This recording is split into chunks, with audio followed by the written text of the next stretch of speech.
বাবা মার রাদের বাড়ির লোকের খুব শখ ছিল মেয়ে হবে খুব শান্ত শিষ্ট, সাতচরে রাগ আনবে না, খুব ধীর স্থির, খুব বাধ্য, যে যা বলবে তাই শুনবে, হ্যাঁকে হ্যাঁ নাকে না বলবে না। কিন্তু এই দিন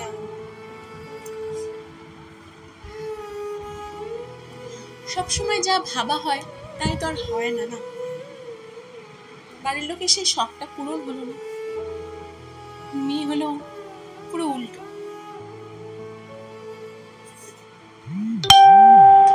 ওই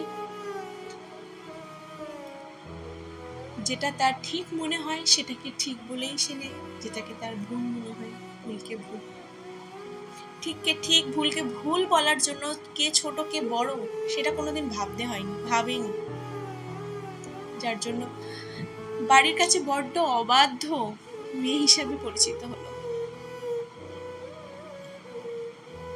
তবে বাবা মার খুব একটা আক্ষেপ ছিল না। মার একটু চিন্তা ছিল বটে মেয়ের ভবিষ্যৎ নিয়ে। মা বলতো, সহ্য ধর, সহ্য কর, যে সয় সে রয়। আর বাবা বলতো, মার খেয়ে আসবি না, মেরে আসবি, মার খেয়ে আসলে কিন্তু আমি পিটবো।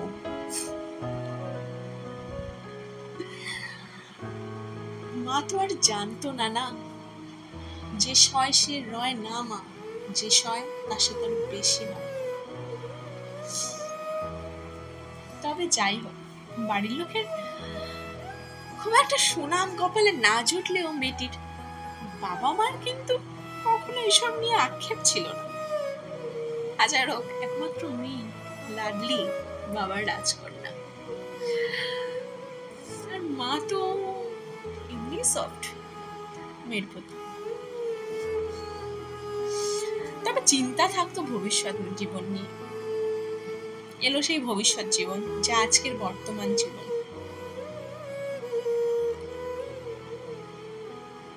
বর্তমান জীবনে সুনাম জুটেছে কি বদনাম জুটেছে সে তর্কে যাব না, ইন্টারেস্টও নেই, রাদার ইন্টারেস্ট বোধ করলাম না। যেটা ইন্টারেস্ট বোধ করলাম সেটা হলো বরের বদনাম জোটে, বরং সে বাস্তবকে অনেকটা চিনতে সাহায্য করেছে। বলেছে, ইগনোর করো, অ্যাভয়েড করো, অ্যাভয়েড করতে না পারলে ইগনোর করো।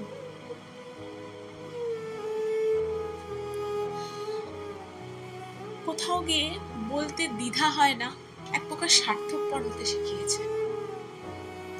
আজকের দিনে দাঁড়িয়ে না, আজকে সমাজে দাঁড়িয়ে মনে হয় কখনো কখনো স্বার্থপর হওয়াটা বড্ড জরুরি। স্বার্থপর না হতে পারলে প্রতিটা দিন, প্রতিটা মুহূর্ত, প্রতিটা সময়, প্রতিটা মিনিট, প্রতিটা সেকেন্ড মানুষ তোমাকে তার নিজের স্বার্থে ব্যবহার করবে। স্বার্থের 10 ভাগের 9 ভাগ করলেও 1 ভাগ যদি না মেটে, দুবার ভাববে না কটু কথা বলতে।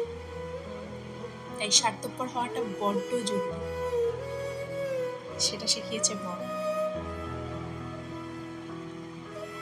জীবনে এই দুটো মানুষ, আর এই দুটো মানুষ অর্থাৎ বাবা মা বর আর আমার এই যে গেম খেলছে আমার পিকরু, থাকলেই আমি খুশি। কে কি ভাবলো, কে কি ভেবেছে, কে কি ভাবছে, সত্যি আই ডোন্ট কেয়ার। বর্তমানে এটা হওয়াটা খুব দরকার। লক্ষ্মী না, বর্তমানে রণচণ্ডী হওয়াটা খুব দরকার। শুরুর থেকেই গোড়া থেকেই, নিজের বাড়ির থেকেই। তাই মেয়েদের আজকালকার দিনে আপনারা বাড়ির লোকেরা না, লক্ষ্মী হতে শেখাবেন না, যে ভবিষ্যতে শ্বশুর ঘরে গিয়ে কি করবি, কি হবে, কি হতে পারে, শেখাবেন না। শেখান থেকেই যাতে সে মা চণ্ডী হয়ে আসে, তাহলে অন্তত ভবিষ্যতে কেউ মা লক্ষ্মী হিসাবে বরণ করবে না, বরণ করবে আর একজন বাড়ির সদস্য হিসাবে, মা লক্ষ্মী হিসাবে।